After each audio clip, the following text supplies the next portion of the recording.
Oh, boom. We are live. Oh my gosh, what an absolute cluster. Jesus, goodness gracious. Well, everybody, those of you who have been waiting so patiently to watch this, thank you for hanging out. We are exactly 13 minutes late because our traditional platform, Blab, is in all kinds of disarray. I can't log in. New users can't sign up. At least some of them can't. So if I can't log in, I can't operate from Blab. Kiki can't log in. So I don't know what to say. So we had to, at the last minute, switch to Google Hangouts. And then in an effort to update my El Capitan, my computer froze. And so I had to use Max. I mean, guys, this has been a cluster of an afternoon. But in the meantime, our boy Cian McLoughlin has been a stud in hanging on for us. So thank you very much for that, Cian. We really appreciate it. All right, folks, welcome to The Word with my co-host, Kiki. Kiki, what's up, sister? Hello, hello. We have a good show for you from all the way across the world. That's right, my boy Cian. Yes, he's in Australia, the land down under, and a Vegemite. I'm not even going to go into Vegemite because that shit tastes like ass. I couldn't agree more. Oh my goodness, I don't know how you people eat that. Goodness gracious. But all right, so Kiki, any house cleaning we need to do before we get going? We won't burn too much time. Anything people need to know? If you can't catch it live, we are on YouTube. We are on iTunes. Leave us a review. Leave us comments. If you want to see a specific guest, let us know. Oh, I like that. Yes, if you have a guest you want to see, let us know. We got some good ones coming up, including the author of Grit, Angela Duckworth, best-selling author of Grit. That's going to be a good one as well. All right, so listen, folks, let's just jump right into it. I am super pumped to introduce you to and invite my man, Cian McLoughlin. By the way, is it McLoughlin or Laughlin? Which way do you roll with that? Yeah, McLoughlin. Yeah, you got it right. The hard. See, it's the hard stuff. See, it's C and he calls it a K, and it's a GH and he calls it a K. I mean, he's hard. Not this soft business like Cian McLoughlin. All right, so it's Cian McLoughlin. He's written a great book called Rebirth of a Salesman. He is a partner and CEO, correct, of Trinity? Correct. Yeah. Yes, a sales consulting firm. You could almost call it my competitor, but there is no competitor, Cian. I'm all good with that, right? So welcome, my man. Welcome. Thank you. Nice to be here. Yeah. So tell us a little bit about yourself. What is behind the book? Tell us about you. What's it like down under? It's yours for a few minutes. Well, it's tomorrow where we are, so it's 5 a.m. Friday morning. So this is a nice way to start the day to chat to you guys stateside. So I live in Australia, but I'm actually Irish. So I grew up in the mean streets of Dublin in Ireland, and then moved to Australia in my early 20s. So I'm sort of foot in both camps, but not so far integrated that I think Vegemite is edible. Let's put it that way. So. And look, like a lot of people, I carried a sales bag. I think, we're all in sales in some way, shape, or form, whether we admit it or not. I did admit it, and for about probably 15 years in the corporate world, I carried a big quota and a big number, and applied my trade. And about 5 years ago, decided to jump ship and set up my own consultancy. And really, that's where the second phase of the journey began. And so for the last 5 years, I've worked with companies big and small, a lot of tech companies, a lot of telcos, to do something really specific and really kind of niche to help them better understand why they win and lose the big deals they pitch for. So do you primarily work with big companies on trying to win and lose big deals? What I do is I observe something. When I was in the tech world, I observed something. We did an awesome job of pitching. We really put our heart and soul into it. And for some of the big tenders or pitches, we might spend 3, 6, 9 months, and we'd move heaven and earth. And then we either won the deal or we lost the deal, and we had no understanding as to why we won or lost. And we just went about our business and did the next one. And I just saw it was kind of an emperor's new clothes moment for me. I saw there was just a problem with how we were doing things. So I said, well, why don't we just ask our customers? Why don't we just develop a bit of a process to do that? And so because no one else was doing it, I said, well, let me go away and do that. And so that's what we do. We speak to the customer at the end of the sales cycle on behalf of vendors and find out what really happened. So you had a great story in your book. By the way, folks, Cian is the author of Rebirth of a Salesman. Here it is. Look at this pretty thing, Rebirth of a Salesman. It's a great book, and in it you have so go pick it up, folks. You can get it on Amazon, correct? Correct. All right, excellent. So folks, go pick it up. And he has a great story in here about how basically, I'm going to use my words and I'll let you clean it up, but basically how you guys just lucked your way into a deal. You were not even a consideration through any phase, and then because you were able, it's sort of like the guy at the bar who hangs around long enough, he ends up going home with a chick because he just outlasted everybody. I mean, that's really what it's like, right? 100%. 100%. And, you know, Keenan, the worst thing about that deal was we literally popped the champagne corks. You know, we clapped ourselves in the back and said what a great job we'd done. And it was only because I had this kind of inkling that maybe there was a business to be built around understanding why we win or lose that I even circled back with this customer and said, is there any chance you might give me a little bit of a debrief? And he said, yeah, sure. And I jumped on a plane, flew up, spent an hour with this guy, and he said, you guys were terrible. And that was pretty much his opening remark. And I was like, hang on a second, you just did a huge piece of business with us. He said, yeah, I know. But you were terrible at the start, but somebody else backed out, so we needed to take 3 through to the first round proper. And then you were terrible at that phase, but someone else pushed us too hard, so we got rid of them, so we needed to take 2 through to the final stage. And all of our user community picked someone else. And I was like, okay, so how am I standing here having this conversation? He said, because our CFO asked for one specific piece of information that other company couldn't provide. And I gave you a question you might remember a few months back, and I said, yeah, I remember. And he said, you responded to that. And that was the one factor, the one single factor that won that deal for you. So you were terrible all the way through, and if the stars hadn't aligned in exactly that way, game over. But usually what would have happened was we would have just left that, you know, we would have just walked away and said we did a great job, and it's just crazy. We're leaving these nuggets of gold on the table every time because we just don't take the time to sit down with our customer and say, hey, can you just give us some really honest feedback? What do we do well? Where do we drop the ball? And at least then we extract some value, win, lose, or draw. So what you're saying is, and you built a whole business on this, which I find fascinating, is what you're saying is, at the end of the day, rarely do companies know why they actually won or lost. That's exactly what I'm saying. And it's one of the most fascinating parts of my daily life is where I get to have a conversation with a salesperson after I've spoken to their customer, and I say to them, tell me why you won that deal. And I say, well, we won for this reason and this. We won on price, we won on the quality of our product and this particular feature, and we won on this. And I said, no, it was none of those things. It was none of those things. You won on risk, you won on 2 of the references you did, and you won on one particular person in your consulting team who was so good they said, we need that person, and therefore that was how you made the decision. And we just don't know this stuff. And so as a result, we make assumptions. And what happens most of the time is we make an assumption. And if you're in a larger organization, then there's a little drop-down list in your CRM, and you say, why did we win that deal? And you pick, we won on this, this, and this. And that becomes the default understanding. Or for that matter, why we lost. Well, we lost for these reasons. You know, we definitely didn't lose because I did a shit job. We lost because of this and this and this.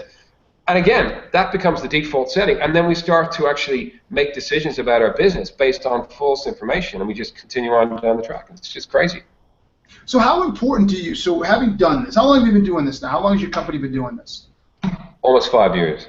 And how many post-sale, what do you call them? Post-sale debriefs? What do you call it? Post-sale reviews? Yeah, we call it, basically the way we do it is a 2-pronged approach. So we do an interview with the customer, sometimes a couple of people from the customer, and then also a survey. So there's a qualitative piece which speaks to that particular deal, and then there's a quantitative piece which flows across multiple deals, so you can start to see trends across different deals. And, you know, we've done hundreds of these. And the really interesting thing for me, so you held up my book a moment ago. I set out to write a book, and I thought that book was going to be all around win-loss reviews and how important it is and how it's going to change your business.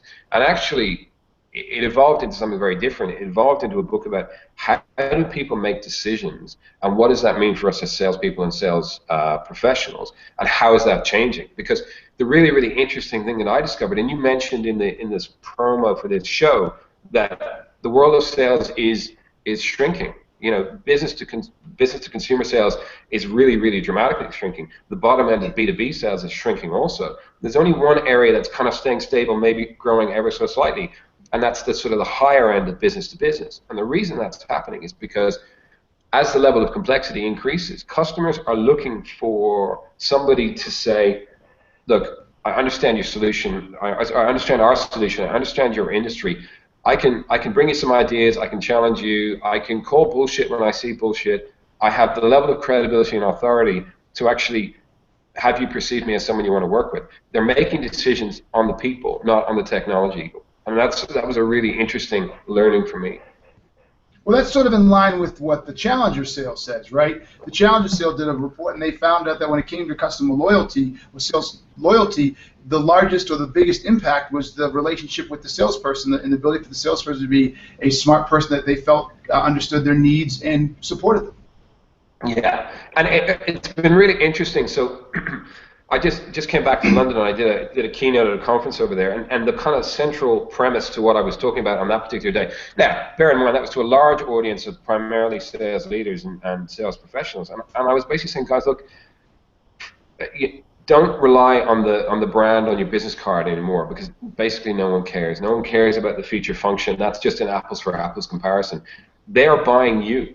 Right? They are buying you. So if you walk in with credibility and authority and just, we think we're really smart. I'm going to research my customer on LinkedIn. Oh, okay, great. That's pretty smart. They're going to research you too. And they'll judge a book by the cover. And they're going to want to see, yes, they're going to want to see your LinkedIn profile, but they're going to want to see, what have you said? What have you written? What have you shared? What video content? Do you have an opinion? Are you a thought leader? Do you know about their industry? Can they believe anything you're going to say? And the unfortunate reality is a lot of us have relied on the brand, on the business card for so long. We've neglected our own professional brand or our own personal brand. And ironically, that's much more authentic, and that's where decisions are coming from. Well, okay, I'm going to come back to this because you don't want to get me going. I have a whole chapter in my book on that piece that folks listening to this have heard umpteen times. So I won't beat him over the skull with this, but I want to take it back to this idea of these post-deal reviews, right? So you've done hundreds of them. What is some of the common misconceptions that you find that are different that our listeners would say, wow, I can't believe people won or lost because of that, or they're inconsistent with what your customers thought for the reasons they won or lost? Look, that's a great question, Cian. And let's start with loss versus win, just because it's, it tends to be the one where there's a lot more emotion. One of the things we hear very, very consistently is they just didn't listen to our needs. They either didn't take the time to listen to our needs, or they just, really didn't care. And that comes in a lot of formats. They didn't do their discovery well. They went straight into pitch mode. They talked feature function, et cetera, et cetera. Focus too much on their solution and not enough on our problem. So there's a term that certainly I've used in my career, which is the kind of the show up and throw up, right? I've got my slides, I've got my deck, I'm ready to go, right? So what? Who cares? And that's the big issue with a lot of salespeople. And it pains me to say this because I have a huge amount of admiration and respect for salespeople, and I think it's a really, really important role. And I think it's been much maligned in our certainly over here in this part of the world. I think possibly in North America, as a profession, it's seen as a bit more mainstream. In Europe and Asia, it's not. You're very much a second-class citizen. And so it frustrates me then when salespeople kind of, allow this perception to persist by just doing, a poor job. But the real issue we hear is all the time, and this kills me, is they were just unprofessional, or we just saw them as too high of a risk. Risk. So that came up in your book a couple times, and now you're talking about it. So to go a little deeper, this idea of risk perception. Well, risk is really interesting because it happens at two levels, and I suppose a lot of things in sales do, right? So there's the organizational risk, which is, do we see that this project or product or implementation or whatever will actually deliver the outcome we expect, right? And that speaks to a whole lot of things. Have you done it before? Is it proven, et cetera, et cetera? But then there's a whole other area of risk, which is in many respects even more important, which is the personal risk. Is this going to help me with my career path? Is this going to make me look good in this organization? Is it going to give me a perception that that I know what I'm doing? Are you going to hang around and be here when the shit hits the fan, or are you going to disappear and walk away as soon as you've dropped the product or the service? Because, and this is where it gets really, really interesting, how do people make decisions, right? We actually use the limbic, the right side of our brain, the emotion, the feeling, and then we overlay the logic, and that's the bit which kind of allows us to justify the decision we've already made based on, do I like them, do I trust them, could I see myself working with them? It's really, really interesting, and this happens at all levels, but we never sell to the right brain. We always sell to the feature, function, logic, left brain, and that's just a massive flaw in a lot of sales. Interesting. Interesting. Why do we do that? Why do we sell to the left brain? Why do we do that? Well, it's a great question. We should do. But to your earlier question, Keenan, so if that's why we lose, right? Why do we win? We win based on the quality of our people. Comes up time and time again, you know. And really interesting, even in huge transactions, they're saying, we want that person or that person. And if you can guarantee it's them, then we're in. And if you can't, then we're out. And that's crazy. You might be talking a $10, $15 million deal, and they're saying, no, I want those two people because I have confidence that they can deliver the outcome because they know what they're talking about and they can challenge us and they can bring ideas to bear or whatever. So that's really interesting. So quality of the people and cultural fit as well. There's a story, I don't know if I shared it in the book, I can't remember. I did a review for a client and their initial tender response was awful, really, really poor. And they just about made it through to the start line. But then they did something which was really interesting. They recognized that even though they were engaging with a white-collar audience in a nice office, this organization was really blue-collar. These guys were out, they were, you know, fixing the roads and the railways and that sort of thing. So they went out and got a couple of those kind of ruggedized iPads, the ones you can pour water on and throw and bounce and all that sort of stuff, and it's not going to impact it. They just went out and got a couple of them, and they brought them in and said, guys, could you see yourselves using these when you're out, you know, on site? Do you think, you know, if you needed to put in some information, could you see yourselves using them? And by the way, you could take them home at the weekends and the kids could play with them and they couldn't break them because they're ruggedized and whatever. And they were like, yeah, that's great, that's cool. So it was a really subtle little thing, but it was around cultural fit, taking the time to understand, a little bit around how are we going to work with you. And it spoke volumes and it moved them from the bottom of the pack to the top of the pack. Crazy. I love that idea. It's a little bit of creativity, right? I mean, creativity can go a long way. Yeah, and it's also knowing your audience. And let's be honest, you know, if you don't know your audience, then we're just throwing mud at the wall and hoping it'll stick. And if we do know our audience, and this comes back to how do you create an incredible pitch, right? You know, and I'm fascinated with the whole world of pitching and the recipe for pitching. Start with credibility, and credibility precedes you walking into the room. It's all the stuff you've done beforehand that people can Google and research. So that's really, really important. And I don't think as salespeople or sales professionals we put enough time into that. And that's a really easy fix, let's be honest. You know, we are who the internet says we are, so let's actually take some ownership of that. I like that we are who the internet says we are. That's good. We are. You know, people will judge a book by the cover. All right, so you've done hundreds of these, right? And you have people. What do you do with it? So you bring this information back. What do you recommend to a salesperson? What do you recommend to a company? What do they do with it once they get the information? That's a great question. And do you know what? It's really interesting because when I first started out, I didn't even think about that. I had this view that I would give all of these great insights to these companies, and then they'd go away and do everything with it, and our role would end at that point. And you're spot on. What happens is they say, that's great, what do we do now? So what it actually does is it informs, call it sales transformation, call it sales enablement, it doesn't really matter. What it says is, all the noise goes away. Now we know where the gaps are, or now we know the things that we're doing well. And then if it's a gap, we go away and we specifically address that. So I'll give you an example. We worked with a telco, and they were losing some deals. And by someone, they were losing a lot of deals. Not just new deals, existing customers. And we did a whole piece of work, and the feedback was, your strategy's wrong. You're trying to drive something down our throat, which is a mass adoption strategy. And you know what? You don't have the credibility to do that. You don't have the product set to do that. You know, we're not interested. And it was only getting this feedback from multiple customers that allowed this organization to say, you know what? We've got to change our strategy. Apart from that, what they would do, which is what most organizations do, is just keep tweaking and keep tweaking. And it's the noise goes away. Now we know what works. Now we know what doesn't work. Now we know why we're winning against particular competitors and losing. Now we can do something about it. So what did that company do? What was their new strategy? How'd they pivot?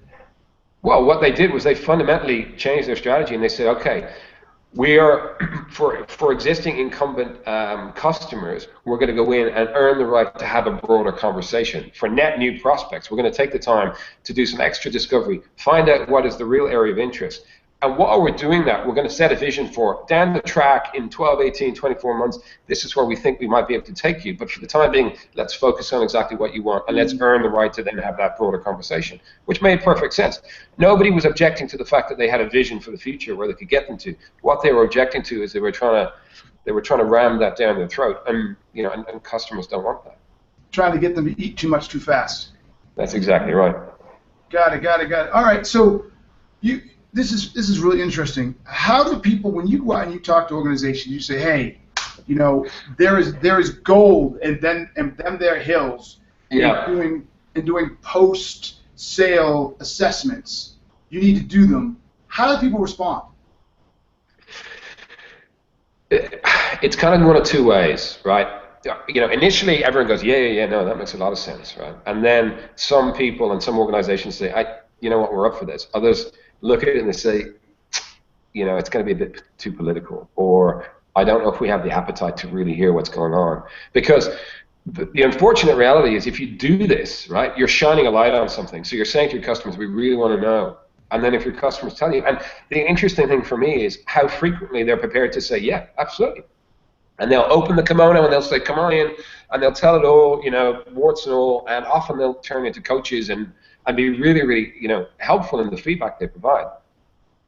But I say to companies, don't do it if you haven't got the appetite to hear some ugly stuff, because if you do it, customers are going to expect that you'll actually then start to address those issues and you'll act on their concerns. Because it's really interesting. If you position, just imagine you're in a sales cycle, and at the very start of the sales cycle, you're engaging with a prospect, and you say, look, win, lose, or draw, in a couple of months' time when all the dust is settled, we'd really love to get an hour of your time so you can just give us some feedback about what we did well and where there's some room for improvement. And the reason we do this is because we find it's probably the single best way to get better as a sales organization, to lift our game, to innovate. Is that something you'd be up for? And they say, yeah, we'd be happy to do that. You've already differentiated yourself in the eyes of that customer because you've said, I actually care. Win, lose, or draw, we want to do this. And by the way, invariably we'll use a third party, so it doesn't feel awkward for you if you want to put the boot into me and say, I did a crap job, or my boss did a crap job.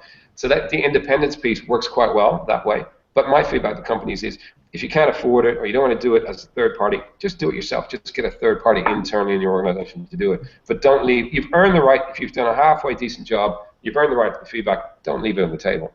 So you recommend telling the client or prospect up front that you're going to do it, not after the fact? 100%, for a couple of reasons. One, you're going to get a positive impression of you and your organization, the fact that you actually take the time to do that. Two, there's no ulterior motive. If I just lost a deal and then I come back to you, Cian, and I say, oh, by the way, is there any chance we could sit down for an hour and you could just kind of walk me through it? You may well think, well, hang on a second, why do you want to do that? Are you going to try and muddy the water? Are you going to try and get back in by the back door? Are you going to try and throw somebody on the bus, et cetera, et cetera? If you position that to me beforehand, I'm like, yeah, sure, we're ready to go. Okay. All right, and so what is the key to doing a really good assessment? So obviously hire you, but if we don't hire you, right, look, the key, I'd love to pretend it's really complicated, and it's not. It's actually not. The key for me, the approach I took, which was, not rocket science, was, well, let's look at our sales cycle. Let's break it down into its component parts, and then let's just ask some halfway decent questions at each stage of the journey. So when you first engaged with us as a company, was our content good? Was our website good? Were we responsive? When we had that first chat, how did that go for you? Did we ask intelligent questions? Did we add value? I have this philosophy in relation to sales that we actually need to go in with the heart of a teacher, right? And we need to treat customers like customers before they ever become customers. So we're adding value. And I know it's a cliche to say add value because it kind of doesn't really mean anything, but it actually does mean a lot. If we take the time to do it, we just go, look, here's some great content, here's some stuff I have to think about, maybe even here's some stuff about our competitors, because they're going to go out and find it themselves anyway. So you get first mover advantage of actually, if you say, go and have a look at these things, and if you think it's still relevant, let's have a chat. And what you're doing is you're earning the right to expand that relationship. So break it down into its component parts and just ask, the sort of questions you would ask. Don't sugarcoat it, and also don't try and get too smart. Just say, did we do a good job here? And what about our tech guys? And what about this? And what about that? And where could we improve? And what did you really like? And what about competitors? Sometimes the one issue is competitors. Sometimes people are a little bit a little bit sort of loath to share feedback, particularly if you've lost, and that's okay. But quite often they will, and it's really, really, really interesting. Really interesting. So how do you recommend doing it? Just do they do it on like a face-to-face and talk to someone for an hour? Do you recommend? Yeah. Are you still there, Keenan? I think I might have lost you. Are you? Yeah. Oh, you're back. He's back. Oh, Look, did you hear the question? Yeah, I got the question. Yeah, I got the question. One of two ways. If it's kind of transactional, you're going to be doing lots of these. Then you can do a survey and a kind of an audio or video interview. If it's a big deal, if it's an important strategic win or loss, just sit down with them for an hour. Just sit down and spend some time, and and ask them if it's okay to record it, because you don't want to be scribbling notes all the way through. You want to have a conversation, and if they're happy for you to do that, and they know that you're only going to use it for internal purposes, hit play on the recorder, and then just start to kind of move through the sales cycle and ask them questions. But make sure that you then get your team together and you debrief, or whether you're doing it yourself or you're doing it in a broader sales context, get together and debrief on it once you've got the insights, and then commit to actually doing something about it. If I'm an individual sales rep and my company doesn't do it and won't do it, is it okay for me to do it? Is it okay for me to do that? 100%. Before I started doing it as a company, I started doing it directly as a salesperson, because I wanted to test. I wanted to test two things. I wanted to test, would people share this feedback, and was there a business in it? So while I was still employed in the corporate world, I started ringing up my contacts and saying, any chance I can come and have a chat for an hour? And they're like, yeah. And I don't know if there's a chapter in the book, because the question I often get asked by people, I tell them about this and they go, oh, that's really interesting. Why don't we do that? It's really obvious. And then the next question is, yeah, but hang on a second. Would customers really participate in that? Would they be willing to share those insights? And that was a really important question for me as well. So I just went out to the world and asked that question as part of the book. I went out to a whole host of procurement people and senior leaders and said, why would you do this? It doesn't make sense. Why would you do it? And they said, it's in our best interest. We want companies that are prepared to listen and innovate and improve. We don't want a monopoly. We want a market where there's lots of opportunity for us. And by the way, we recognize that you put a lot of time and effort and money into pitching and tendering to us. So we believe that you've earned the right to some feedback. So, the majority are well up for it. Interesting. This is cool. This is good stuff. Everybody, in case you're wondering, those who came in later just now listening, we are talking with Cian McLoughlin. He is the author of Rebirth of a Salesman, and he's dropping some mad wisdom on the power of feedback from your customers after you win and or lose the deal. This is good stuff, man. I really like where you're going, so I just want to keep flying in. So do you have to do it for everyone, or is there a good ratio? Like 1 and 4, 1 and 6, 1 and 2. I'm going to give you a really annoying answer, which is it really depends. It depends on a whole lot of factors.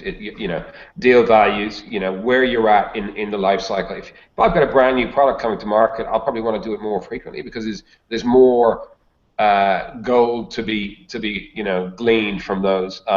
If I'm losing to a competitor, I lost a deal, and this is we never like to talk about lost deals as salespeople. I lost a deal, a big deal, and when I went back and had these conversations, I just got outsold. I got outthought. I got out-strategized in that particular deal by a better salesperson.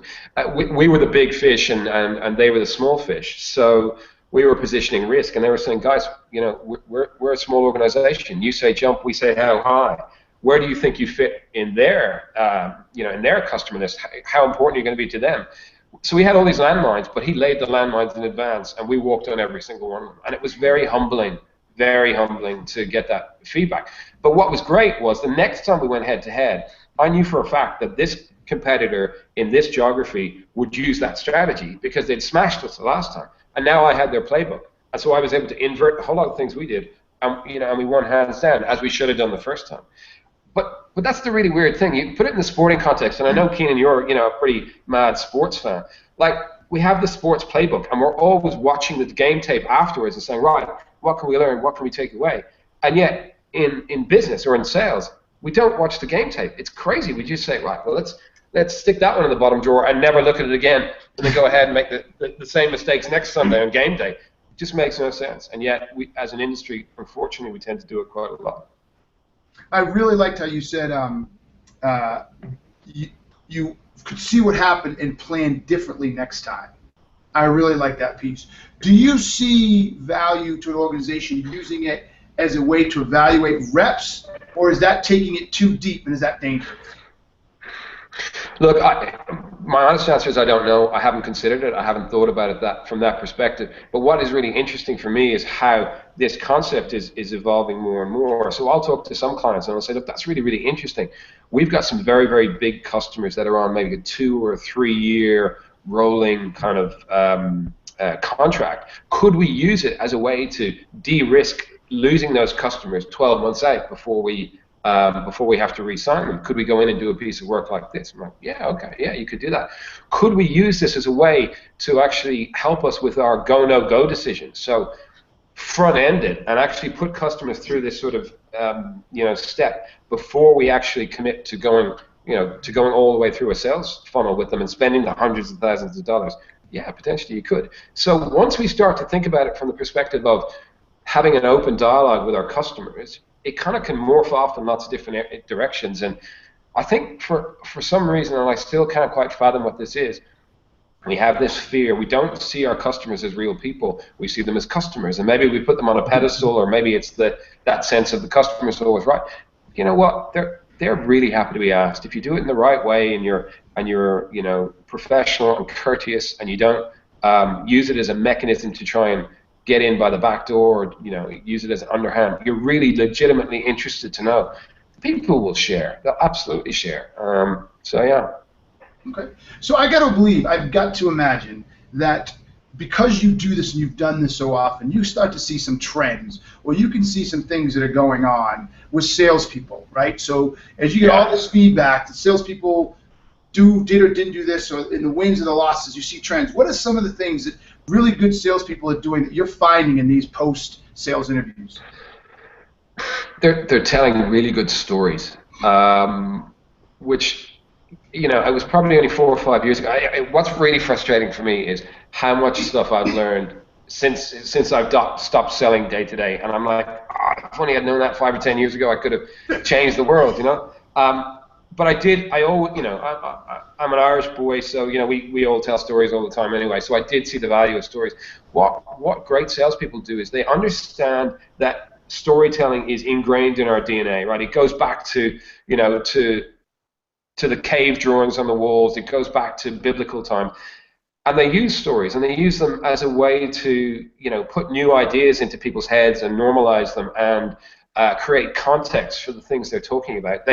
The way I put it is, they answer the so what question. We used to do a little exercise where if you're going to do a big pitch, right, it's a really important pitch, then you do a dry run. And in the dry run, people can just hold up a card saying, so what? Anytime you say something which is kind of, who cares? What's the context? Why should I listen to you? They hold up the so what card and you say, oh, okay, sorry, the reason I'm telling you about the fact that we have great staff retention is because that's really important to you. You're going to get consistency on your project and this and that. Oh, okay, now I care. Now it's relevant. Now you give me some context. So great salespeople are really good at doing that. They tell great stories and they provide great context for the information they're providing, rather than just feature function, drop it, and expect the customer to join the dots. So that's a big one. Another one I see is they. Oh, you keep going. Sorry, go ahead. No, go. So they're incredibly good listeners. They're that old adage, you've got 2 ears and 1 mouth and you should use it in that ratio. These are the sort of salespeople who get that. They don't do the show up and throw up. They go in, they ask intelligent questions, and then they shut their mouths and they listen and they probe and they ask more because they actually care. They're not just doing it because it's a technique. They're doing it because they genuinely want to understand, and they recognize that information is going to inform how they tailor their offering further down the track and how they make it personal and relevant to the audience they're working with. So they're great storytellers, they're great listeners. They tend to be very humble, which goes against all of those stereotypes and cliches that we know about salespeople. They don't push themselves forward. They build a good team around them. They put the customer at the center of what they're doing. They bring in resources really well. They partner really well. It's really, really interesting. None of those, they let their EQ dominate their IQ. That's another really, really important one. in my view, EQ eats IQ for breakfast in the sales world, and yet we never focus on that, you know. All right. What are some of the things that salespeople do that aren't good? So what do you hear feedback when customers say this did not go well? We're not happy with this. How long have we got? You know, it's a long list, I'm afraid. You know, just wanting to talk about their offering, just wanting to get straight into pitch mode is probably the biggest one we hear. But the other thing is, and you know, I mentioned lack of professionalism early on, and this is a little bit unfortunate, maybe a little bit unfair to salespeople, because you think about in a long sales cycle, you think about how many touch points there might be in an organization, right? So you could be the best salesperson in the world, really humble, great listener, great storyteller, but you've got some idiot on the reception desk or on inside sales or in your consulting team or somewhere else, and they let the side down. So it takes everyone to build that professional level of trust and commitment and engagement, and it just takes one or two idiots to drop it down, and the whole thing kind of, it's a house of cards, comes crashing down. So what does that mean? It means if you run a business, or you're a CEO, or even you're a small business owner, you need to look at all the pieces of the puzzle. When they went to my website first, was it good? Was the content good? Was it easy to interact with? Was it easy to get hold of us? You have to make it easy to buy from, as distinct from making customers jump through all these hoops. And again, particularly with larger organizations, we tend to get a little bit divorced from the customer, and then we have all these things that we think are really smart, and actually they're dumb, and it makes it hard to do business with us, and people just go, you know what, I'm going to go somewhere else. Okay. So I got a question that's really I'm really very, very interested actually getting your opinion, because I think this is going to be, I don't even know if you've touched this, but it's a real space. So what about customers who they themselves, or prospects, who they themselves are not good buyers? And so they create, so you just described the scenario, which I totally get, empathetic salespeople who really don't want to sell feature function. They're trying to engage with the customer. They're trying to be a true consultant. They're trying to understand their business problems, etc. But a lot of customers give you the Heisman. They're like, no, just do what I tell you to do, right? So do you have any data or any feedback where the customer's not a good buyer? Yeah. Yeah. So, this happens all the time. The perennial, either they're a tire kicker, or they want everything to be their own way, or they think they're the best negotiator in the world, so they're going to start kicking you from the get-go. There's a couple of really, really simple things you can do, and some of this is fed out of the feedback from our win and loss reviews, particularly loss reviews, because a lot of the loss reviews, when you actually analyze them, you're saying, we should never really bid for that in the first place. You know what? That wasn't probably a good fit. We were never really likely to win that. So what that does is it starts to create whatever you want to call it, a bid no bid process, a go no go process. So you actually capture certain information that says, you know what, if it looks like this, it smells like this, it's probably not necessarily going to be a good one for us to go after. But there's a next step to that, which is you can front end some of that, and then you can say to a customer, look, we have a process internally here, which we find works really well for our clients and also for us, which is until we get a certain level of information and access and insight, we don't go ahead, because we find it's more likely to waste your time down the track and our time, and we don't want to do that. So these are the kind of the prerequisites for us to proceed with this. We need to have an understanding of this. We need to be able to do a meeting which covers this, this, and this. And look, completely understand if you're not at that point yet, we can come back and touch on that down the track when you are. Or if you're not prepared to share that, that's your prerogative, but we're going to step away. And what does that do? It redresses the balance, and all of a sudden, because what happens a lot, particularly with younger salespeople, is there's this kind of dynamic where the customer's up here, and we don't feel a sense of equality, so we're hoping we'll get a call, hoping we'll get a meeting, and that's bullshit. We're professionals. Our time is precious.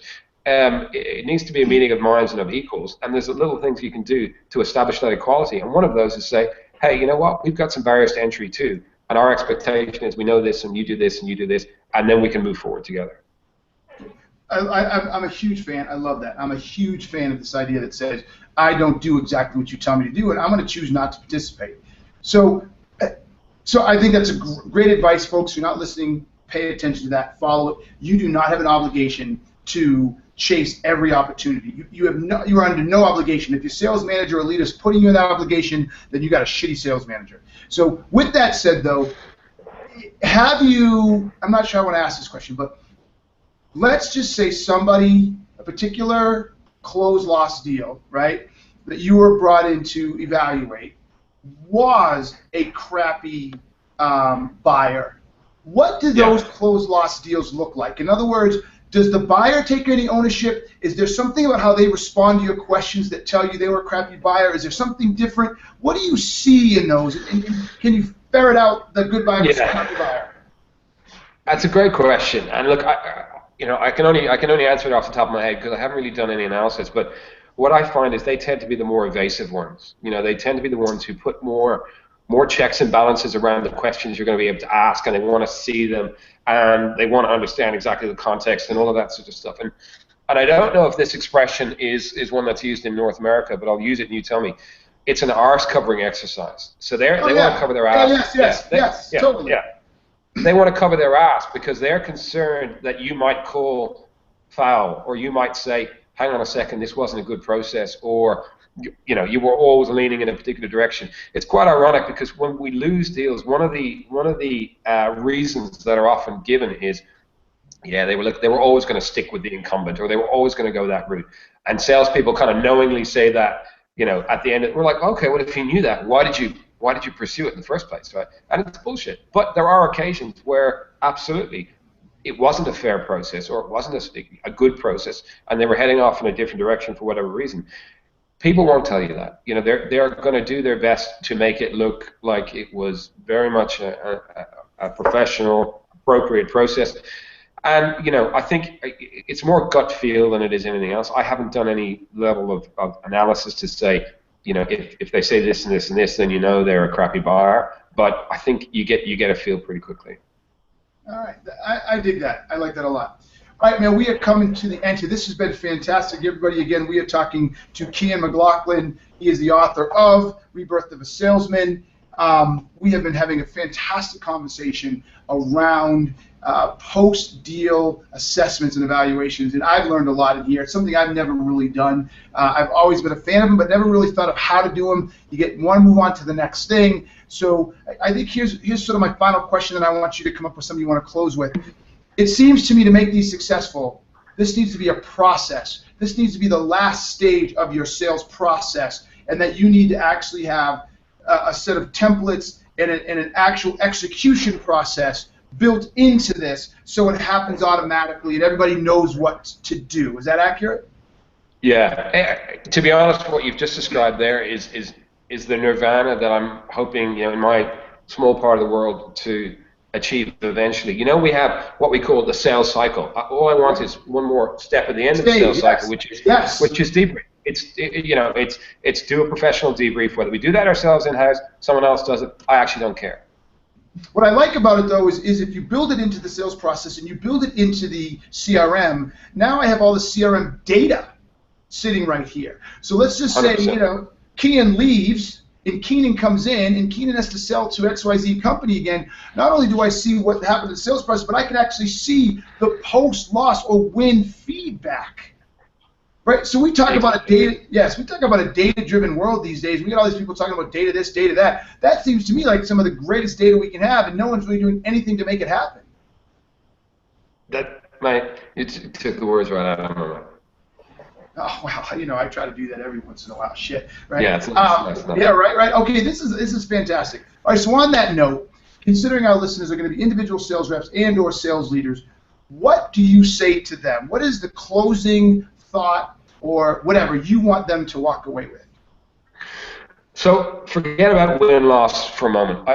What I want to talk about is the insights I've gleaned from win-loss about how to be a better salesperson, because let's be honest, it's a tough job. If anything you and I can talk about now is going to help people hit their numbers, be more successful, then that's what I'd like them to take away. So there's a couple of things for me. Let your EQ dominate your IQ. Have empathy, engage with people, really, really take the time to listen. Learn how to tell great stories. Recognize that stories are probably the most important thing in your armory. So stories of past customers, stories of things we're doing in the future, it gives great context to what you're talking about. appeal to the limbic brain, focus on the emotional right side of people's brains rather than the rational feature function left side, because let's be honest, that's not how most decisions are made, and yet we spend an inordinate amount of time there. And the last thing I'd say, and we haven't really touched on this, but the best, in my experience, the best pitch invariably beats the best product or the best price. So you really need to learn how to hone your pitch, right? You really, really need to do that. So how do you do that? I'll give you a quick, 10-second recipe. Establish your credibility and your authority up front, right? Very, very important. Harness the power of storytelling. We just talked about that. Make sure you're not just focusing on, on the rational brain, but focus on the emotional brain. Make sure you're answering the so what question, because everyone's going to be sitting in the room and you'll say something and think, so what? Why do I care about that? Oh, the reason you should care about that. You put up those 50 logos. Oh, these are all the companies we work with. So what? Put up 4 logos and say, we've put up those 4 because that company we think would be a great reference for you to talk to. That company's done something a little bit similar. That company's in an adjacent industry, but they've got some really interesting ideas we might try and bleed in here, et cetera, et cetera. And then finally, create a memorable hook. What's your hook? If they forget everything else, what are they going to walk away and remember from your pitch that's going to stick with them? So yeah, that's kind of what I'd say. That is that's a fantastic closing. I like that. I love the so what. Right? When you're a lot more nicer than me. I say, who gives a shit? That's my favorite thing. Who gives a shit? Yeah. Why do I give a shit about that? Why do they give a shit about that? It reminds me of a book I read a long time ago where a rep was talking about a big deal they were trying to close, and they said, and we did this for XYZ bank over here, and da-da-da, and then the CFO raised his hand and said, we're not a bank. Right? So he's bringing in a whole other industry, and the CFO's like, we're not a bank, so why are you telling me about a bank? I could give a rat's ass, right? So I love this. Folks, really let that sink in. So what? Who gives a shit? Why does it matter to the customer? Empathy is critical. I like where you're going there. So look, I think our boy Cian nailed it. This was a really informative show. Kiki, you want to add anything you want to say? Anything? Anybody punch in with any questions on the Twitters or anything? I've been listening. I did not see any immediate questions, but I'm gonna keep that an open-ended question and pass on anything we get from YouTube to you, Cian, so you can add that to your win-loss review. That's good. Thank you, Keith. Cian, thank you very much. Folks, listen, drop questions into YouTube. If you're not following us on iTunes, follow us on iTunes. Our iTunes subscriber is just blowing up. I can't believe how fast it's going. And the reason I can't believe it's going so fast is no one ever comments or rates us, but every time I go, I know, tears down there, but every time we go, look, we've grown 20%. So salespeople are we're odd ducks. We don't engage too much, but boy, do we suck up the content. So thank you, folks, for listening, but do please leave us comments here at YouTube. Give us a review on iTunes. I don't care if it sucks. It's like, hey, post review like this. I don't care if it sucks, if it's good. Just tell me what you think, and I'll take that to heart. Kiki, do we know who comes up next? Can we announce our next guest? Yes, we sure do. So you have Sales Machine 616, so we're not doing one in 2 Thursdays. Okay, 2 Thursdays. We are taking a break. I'm speaking at Sales Machine in New York. If you want to go to that, let me know. I'll give you a 35% discount, 35% off. I'll give that to you. You don't want to miss it. And look, I'm usually the headliner because I'm the bomb. But the truth of the matter is this one is bigger than me. It's Gary Vaynerchuk, Seth Godin, Ariana Huffington, Simon Sinek of Y. So, guys, this is going to be a huge show. So you want to go. You've got 2 weeks. Hit me up personally. I'll get you 35% off. So I'm not here 2 weeks from today. But after that, who do we have? After that, we have Miss Barbara Weaver-Smith, and she's going to talk to us on June 30th, 11 a.m. Mountain, 1 p.m. Eastern, to talk whale hunting with global accounts for critical sales strategies to win global customers. Yes, folks, whale hunting, the big, big deals. Cian, do you know Barbara Weaver-Smith? I don't, but I certainly know about whale hunting, and I'm pretty keen to read her book. Yes, so you should reach out to her. I'll do an intro if you need that. Or you just say, hit the Twitter and say, Keenan says I need to talk to you. I promise she'll get back to you. Perfect. Great lady, smart as heck. So here's the book, folks, right here. Those you can see it. Those on iTunes. Sorry, go to YouTube and watch it. You can see that. So we're excited to have her. Barbara Weaver-Smith, whale hunting with global accounts. It's a global world, so you don't want to miss this. Those of you who sell really big stuff in or want to sell really big stuff. And just to have a little fun with this in closing, I wonder how long, and I'm a liberal, by the way, but I wonder how long we're going to be able to say elephant hunting and whale hunting before people don't like that because it references killing animals and it just doesn't fit in the business world anymore. I'm really curious how long. We should put an over-under. 1 year, 3 years, 5 years. What do you think, Cian? Well, I think we definitely shouldn't talk about gorilla hunting for the next couple of weeks because that would be a little bit too close to the bone. Right? Okay, there you go. So the 800-pound gorilla thing might be gone forever now, right? Forever. I think it's gone. Yeah. That's good. That's good. That's good. All right, everybody. Thank you so much, Cian. Again, I really enjoyed it, my man. Australia's on my list. It's only one of 2 continents I have never been to, Antarctica and Australia. So I got to get out there, and I'll see you when I do. I think we might get you down here in 2017, Keenan. I would love it. I would absolutely love it. So Kiki, thank you. Cian, I love the name. If I didn't have all my kids, I'd probably name one of my kids Cian. I freaking love it. You're the man, baby. Thank you very much. Until next time, Thanks, guys. Peace. I'm out. Just chill till the next episode.